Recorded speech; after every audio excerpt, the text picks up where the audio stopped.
আসসালামু আলাইকুম। কি অবস্থা সকলের, কেমন আছেন? আশা করি সবাই ভালো আছেন। আজকে আমরা কথাবার্তা বলবো কি প্রি অর্ডার হাইপ, বাংলাদেশি রাইডারদের পকেট কাটার নতুন ফাঁদ। নতুন না, এই ফাঁদটা কিন্তু অনেকদিন আগ ধরেই চলে আসছে। তো এখন এটাকে আমি ফাঁদ হিসাবে আখ্যা দিয়ে আজকের এই ভিডিওটা শুরু করতেছি। চলেন আমরা শুরু করি। আপনি কি জানেন, আপনি যখন শোরুমে গিয়ে 5 লাখ টাকা ক্যাশ দিয়ে একটা বাইক প্রি অর্ডার করছেন, তখন আপনি আসলে কি কিনছেন? আপনি কিন্তু কোনো বাইক কিনছেন না, আপনি কোম্পানিকে একটা সুদবিহীন ঋণ দিয়ে দিচ্ছেন। আপনি কিনছেন একটা রঙিন পিডিএফ ফাইল আর একটা গ্লসি ব্রোশিওর। আপনি হাতে পাচ্ছেন একটা বুকিং স্লিপ, যা আসলে আপনার কষ্টের টাকার একটা ডেথ সার্টিফিকেট। আপনি আপনার ঘাম ঝরানো লাখ টাকা তুলে দিলেন একটা ড্রিম মেশিনের আশায়, কিন্তু আদতে আপনি কিনছেন একটা ভূত। কোম্পানিগুলো পোস্টার দেখিয়ে আপনার পকেট খালি করছে, আর আপনি মাসের পর মাস সেই মরিচিকার পেছনে দৌড়াচ্ছেন, যার কোনো নির্দিষ্ট ডেলিভারি ডেট নেই। যেগুলো ডেট দেয় এগুলো আসলে নাম সর্বস্ব ডেলিভারি ডেট হয়ে থাকে সাধারণত আমাদের দেশে। আমরা এটা দেখছি অনেক মোটরসাইকেল কোম্পানির ক্ষেত্রেই। আজকে আমরা ব্যবচ্ছেদ করব এই প্রি অর্ডার কালচারের। কেন এই সিস্টেমটা আসলে একটা প্রাতিষ্ঠানিক জালিয়াতি, কেন কোম্পানিগুলো আপনার টাকা জিম্মি করে রাখছে। সত্য সুন্দর আর তোষামত কুৎসিত, আজকের ভিডিওতে আমরা সেই কুৎসিত সত্যটাই কিন্তু দেখব। 2026 সাল, বাংলাদেশের বাইকিং সিন এখন ডিজিটাল হাইপের উপর দাঁড়িয়ে আছে। একটা নতুন মডেল গ্লোবাল মার্কেটে লঞ্চ হওয়ার সাথে সাথে আমাদের দেশের ডিস্ট্রিবিউটররা ফেসবুক পেজে ঝড় তোলে, এবং বলা বাহুল্য ডিস্ট্রিবিউটরদের লালিত পালিত কিছু দালাল গ্যাং আছে, তারাই কিন্তু মূলত ডিস্ট্রিবিউটরের হয়েই হাইপটা তুলে। Coming soon, booking open, B the first owner, এইসব মুখরোচক শব্দ দিয়ে তারা আপনার ইমোশন নিয়ে খেলাধুলা শুরু করে দেয়। কিন্তু পর্দার আড়ালে আসলে কি হচ্ছে? আপনি যখন 50,000 বা 1 লাখ টাকা বুকিং দিচ্ছেন, তখন ওই বাইকটি হয়তো কোম্পানির ইনভেন্টরিতে তো দূরের কথা, বাংলাদেশের পোর্টে ভালোভাবে আসেনি। অনেক ক্ষেত্রে দেখা যায় ওই মডেলের জন্য এলসি বা লেটার অফ ক্রেডিট পর্যন্ত খোলা হয়নি। একটা দুইটা মডেল আনে, ওইটা দিয়েই কিন্তু হাইপটা তৈরি করে, দেখায় একটা দুইটা পিস আনে আর কি, ওইটা দিয়েই দেখায়, ভিডিও টিডিও করে ওইটা দিয়ে কিন্তু হাইপটা তুলে ফেলে। মার্কেটিং টিম আপনাকে ডিজিটাল স্বপ্ন দেখাচ্ছে, অথচ ব্যাক এন্ডে তারা আপনার বুকিংয়ের টাকা দিয়ে তাদের ডিক্লারেশন ক্লিয়ার করছে। আপনি বাইক কিনছেন না, আপনি তাদের ব্যবসার পার্টনার হচ্ছেন, কোনো কাগজপত্র নাই। হ্যাঁ, এবং এতে কিন্তু আপনি কোনো লভ্যাংশও পাচ্ছেন না। এই ফার্স্ট ওনার হওয়ার যে একটা ইগো, এটা আমাদের মধ্যে এতটাই আমাদেরকে অন্ধ করে দেয় যে আমরা ভুলে যাই যে একটা বাইক দেখার আগে, টাচ করার আগে টাকা দেওয়া কতটা ঝুঁকিপূর্ণ। কোম্পানিগুলো জানে আপনার এই দুর্বলতা, আর তারা সেটারই কিন্তু সর্বোচ্চ সদ্ব্যবহার করছে।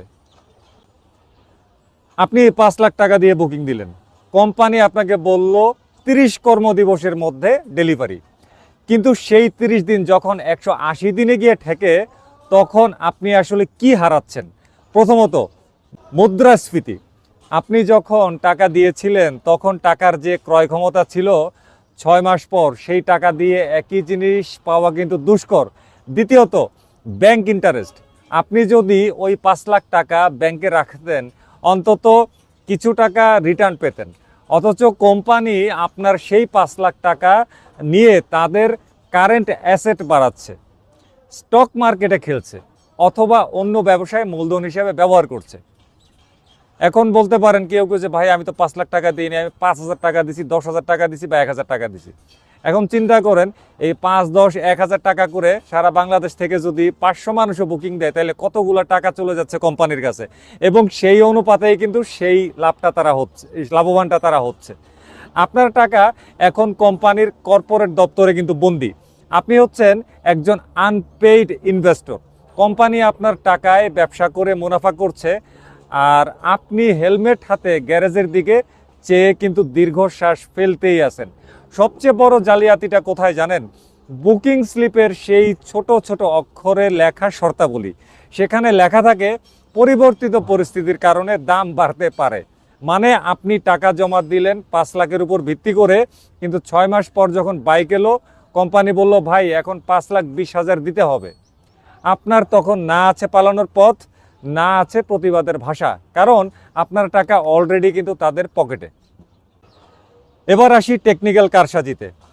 প্রি অর্ডারের প্রথম ব্যাচের বাইক কেনা মানে হলো নিজের পকেটের টাকা দিয়ে কোম্পানির গিনিপিগ হওয়া। ম্যানুফ্যাকচাররা যখন নতুন কোনো ইঞ্জিন বা টেকনোলজি আনে, তখন প্রথম কয়েক হাজার ইউনিটে কিছু না কিছু ব্যাচ এরর থাকেই, সমস্যা থাকেই। আপনি প্রথম বুকিং দিয়ে নিজেকে এক্সক্লুসিভ ভাবছেন, আসলে আপনি কোম্পানির হয়ে আনপেইড R&D ইঞ্জিনিয়ার হিসেবে কাজ করছেন। আপনার বাইকে যখন ত্রুটি ধরা পড়বে, কোম্পানি সেটা আপনার উপর দিয়ে পরীক্ষা করে দ্বিতীয় ব্যাচে ফিক্স করবে। আপনি টাকা দিয়ে ত্রুটিপূর্ণ মাল কিনলেন, আর দ্বিতীয় ব্যাচের মানুষরা আপনার অভিজ্ঞতার সুবাদে ফ্রেশ মাল কিন্তু পেয়ে গেল। বাংলাদেশে আমরা যে বাইকগুলো দেখি সেগুলোর গ্লোবাল স্পেক আর লোকাল স্পেকের মধ্যে আমরা কখনো কখনো কিন্তু ভালো রকমের পার্থক্য দেখি। বিজ্ঞাপনে দেখেন এক জিনিস, ডেলিভারি পাওয়া যায় কিন্তু আরেক জিনিস। ডিস্ট্রিবিউটররা কস্ট কাটিং করার জন্য অনেক সময় বিভিন্ন ধরনের সেন্সর বাদ দিয়ে দেয়, সস্তা টায়ার লাগায়, কিংবা বিল্ড কোয়ালিটিতে কম্প্রোমাইজ করে।